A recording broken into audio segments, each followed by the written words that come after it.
Olá, a partir de agora você é nosso convidado a acompanhar uma conversa com o senador Paulo Bauer.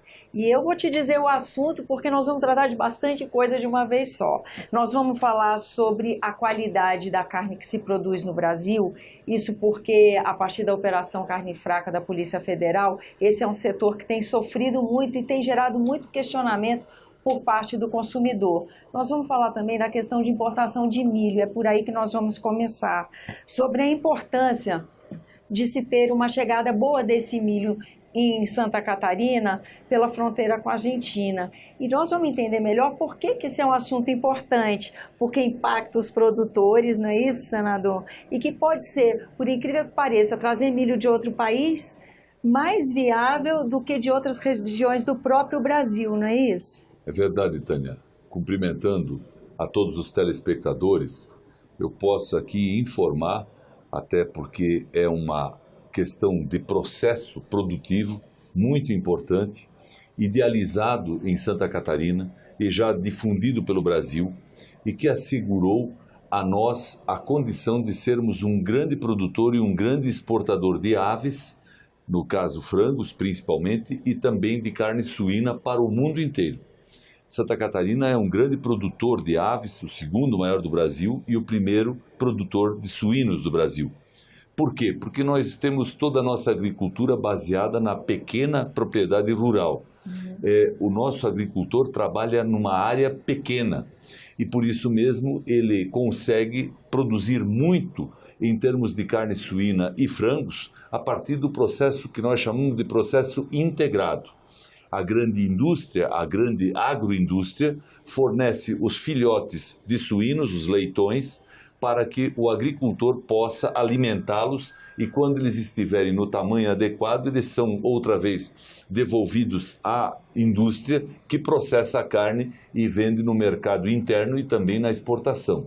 O mesmo acontece com o frango, os pintos são colocados na propriedade do agricultor, ele cuida deles, trata eles se transformam em frango e depois viram carne para o consumo interno e externo. Qual é o principal produto que é consumido pelos suínos e pelas aves? É a ração que é produzida no Brasil, principalmente a partir do milho. E Santa Catarina não produz o suficiente de milho para atender a demanda, para alimentar todo esse plantel de frangos e de suínos. Por isso, o milho em Santa Catarina chega de caminhão, vindo do centro-oeste do Brasil, principalmente de Mato Grosso e Goiás. Quando chega em Santa Catarina, ele chega com um preço muito alto, porque a distância é muito longa. E os caminhões transitam muitas vezes por estradas que não são de grande qualidade, não são estradas de tráfego rápido e nem com tanta segurança e com tanta qualidade. Tudo isso encarece, né? Tudo isso encarece. É a questão do custo Brasil, a questão da infraestrutura, a distância, né? O problema de caminhão que quebra, o problema de muitas vezes ficar retido por causa de problemas climáticos, etc., dificulta muito esse transporte. E é óbvio que nós temos que encontrar outras soluções. E uma solução encontrada pelo setor agropecuário de Santa Catarina, pelo setor agroindustrial, foi importar milho do Paraguai. Isso vai baratear muito o produto final, que é o frango, e vai dar uma lucratividade maior para o agricultor, que é, em última análise, quem trabalha mais nesse processo. O caminhão, portanto, viria do Paraguai, passaria por dentro da Argentina, já num corredor de transporte de mercadoria já criado, e entraria na fronteira catarinense em direção às regiões produtoras.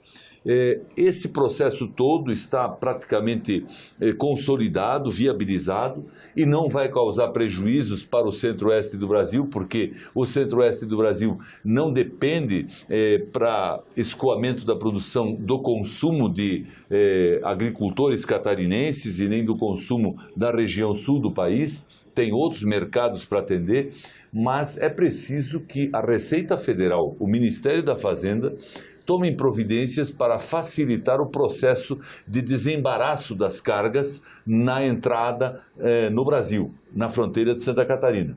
Isso se faz através da aduana. A aduana existe em Santa Catarina, no município de Dionísio Cerqueira. E, infelizmente, por falta de gente, por falta de determinadas providências burocráticas, existem caminhões que ficam 20, 30 dias parados esperando a liberação burocrática de uma carga. Imagine um caminhão carregado de milho permanecer todo esse tempo parado na aduana só para acontecer um desembaraço. Neste ano, isso acontece com outras cargas de outros produtos. Se nós trouxermos toda essa quantidade de milho do Paraguai através da aduana de Dionísio Cerqueira, obviamente o problema vai se tornar ainda maior, porque serão centenas de caminhões que irão passar por essa aduana. Se não quiserem, obviamente, fazer um percurso muito maior através de aduanas do Rio Grande do Sul ou do Paraná, como a de Foz do Iguaçu, por exemplo, por onde o processo é mais rápido, mas a distância é muito maior.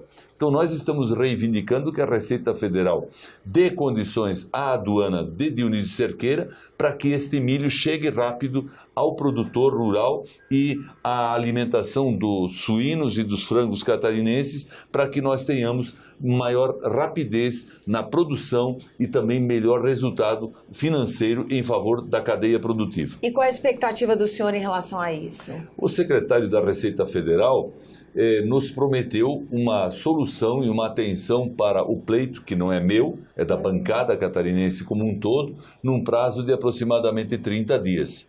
Nós estaremos aguardando essa providência e entendemos que isso é bom para o Brasil, que precisa, acima de tudo, crescer economicamente, gerar riquezas, garantir trabalho e emprego para toda a gente e também para o agricultor e para o trabalhador da agroindústria de Santa Catarina e do sul do Brasil.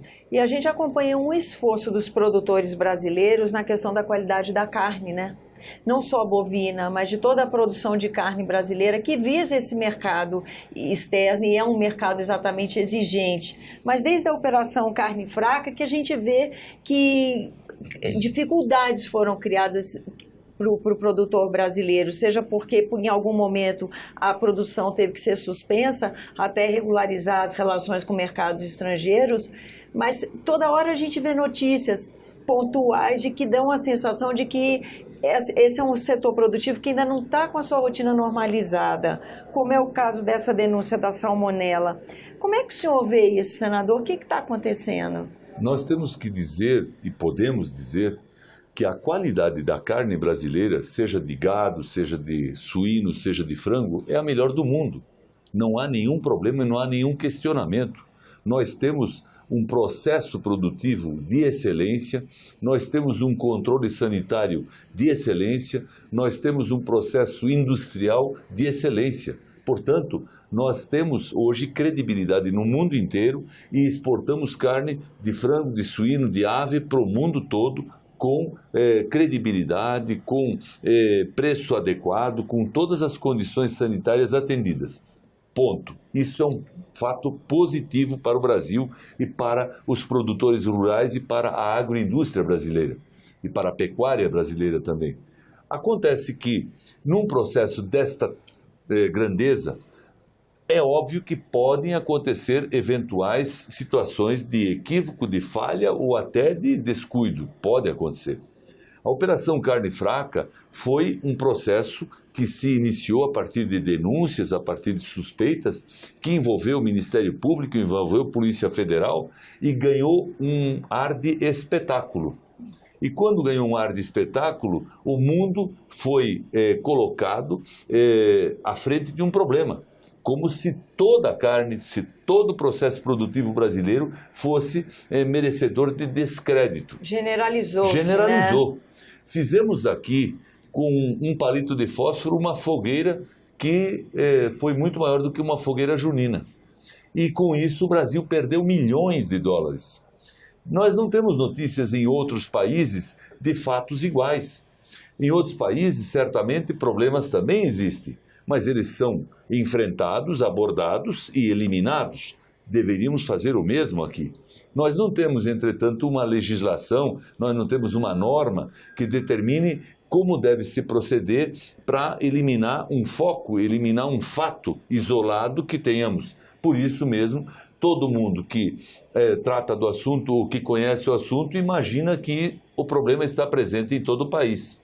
Na Operação Carne Fraca, o Brasil perdeu milhões de dólares em exportações e principalmente em novos negócios em outros países. Mas se venceu aquela etapa. Agora apareceu uma nova operação.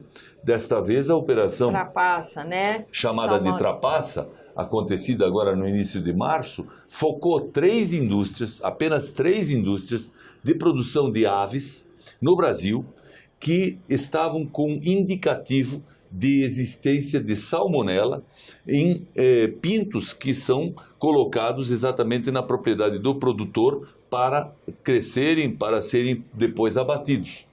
Por causa de três fatos, de três unidades, no Brasil inteiro, nós vimos uma ação ser desenvolvida que trouxe prejuízos e ainda traz prejuízos para o país todo, para toda a cadeia produtiva. Lá mesmo em Santa Catarina, que eu represento, nós temos três fábricas, três unidades industriais de abate de frangos paradas em férias coletivas. Por quê? Se você suspende as exportações do produto, você vai ter produto sobrando, porque o pinto vira um frango, o frango vira carne. Carne tem que ser vendida, tem que ser exportada. Se você suspende as exportações, você vai ter que consumir isso internamente. Consequentemente, como não há consumo, porque ninguém come o dobro da carne que comeria normalmente, não existe isso, por mais que se possa baixar o preço, por mais que se possa fazer oferta de produto em condições favoráveis, mas se você vende mais frango, você tem sobrando carne suína. Se você vende mais carne suína, você tem sobrando carne de gado. Desequilibra aí uma matemática. Desequilibra, né? Totalmente o mercado. E quem é que paga a conta? O agricultor. Em última análise, é o agricultor que paga a conta, porque ele vai ter represada toda a sua produção, a entrega do produto para a agroindústria, e por isso eu considero ser absolutamente necessário que nós, aqui no âmbito do legislativo, façamos um debate e tracemos algumas regras, estabeleçamos algumas regras de atitudes que devam ser tomadas nesse caso, ou em casos que venham a acontecer posteriormente, né? Iguais a esse, para proteger o produtor, para proteger a cadeia produtiva e para proteger, inclusive, a credibilidade do Brasil no mundo. Porque é preciso dizer, segundo informações, não são informações oficiais que eu tenho, mas segundo informações que me chegaram ao conhecimento, este nível de existência de salmonela naquelas três unidades auditadas, investigadas e frutos alcançadas pela operação Trapaça, não havia salmonela em grau superior ao tolerável pelo organismo humano. Portanto, não era uma tragédia. Era uma situação que, obviamente, precisava ser corrigida, mas a espetacularização do assunto, de novo, trouxe prejuízos. Lá em Santa Catarina, onde nenhuma fábrica tinha esse problema de salmonela. Portanto, nós pagamos uma conta que não é nossa. Inclusive, empresas e indústrias que estão hoje vivendo dificuldades, tem que dar sustentação e garantia ao agricultor, porque senão ele não se sente motivado para continuar na atividade. Senador, eu agradeço a sua presença, agradeço a você que nos acompanha. Lamento que nós terminamos com o tempo estourado, mas eu adianto que qualquer iniciativa legislativa que aconteça nesse sentido, o senhor é nosso convidado a voltar para a gente continuar o assunto. Muito obrigado. Mais uma vez lembro a você que você é nosso convidado a fazer sugestões e críticas ao trabalho da TV Senado pelo 0800 61 2211, ligação gratuita, e que é possível você rever esse e outros dos nossos programas por endereço eletrônico senado.leg.br/tv. Até a próxima.